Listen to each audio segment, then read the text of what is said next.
good morning sa inyo lahat. Narito, narito ako para ipakita sa inyo paano pagsira ang inyong plug o naglulus. Halimbawa, ayan, yan siya, mga plug na yung mga gamit ng mga uniform ng mga estudyante. Ito, makikita nyo dito, naglulus siya. Ayan, sa ilong na yan, naglulus siya. Ayan, naglulus. Siyempre, pag inuuga ito, magpa-plancha ka, naglulus. Gagawa tayo na plug na hindi natulus. Okay. Nagbabalik muli tayo. Ngayon, ito ang papalitan natin. Ito yung sira, naglulus na plug.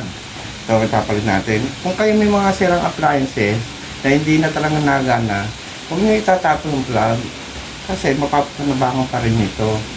Pwedeng ipalit dun sa ito, nasira yung appliances pero hindi man sirang plug. Ikakat nyo, tatabi nyo kasi kailangan muli ito. Ito nga, naglulus na. Papalitan natin to, yung plug na to. Yan. Appliances natin. Yan. Ito, alisin natin itong sirang plug. Yan. Alis na natin. Itapalit natin ito.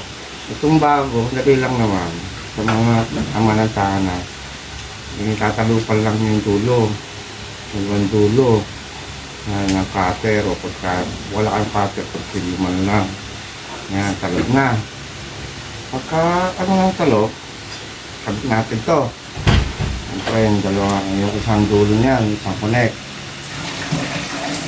setay pa natin ang electrical tape dulas.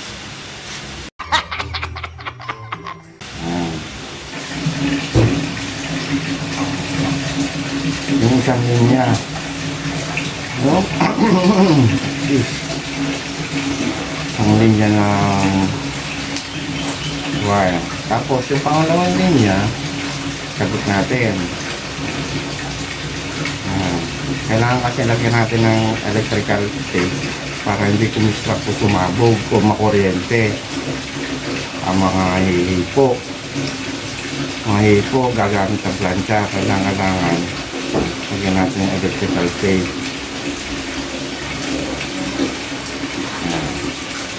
may kagawang dulo hintay pa natin kakabit na ito na yung dating luma ito dating lupa wala na isapon na natin ito tetestingin natin yan tetestingin natin kung naglulus pa talaga ito okay tetestingin na natin dito ating plug kung naglulus pa. A few moments later. Gawa na, testing natin mga viewers paano para hindi maglus. Kanina naglulus yung saksakan. Ayan, binuhay natin. Kung sabihin naka-on. Ayan. Tapos buhay natin tansya. Ayan.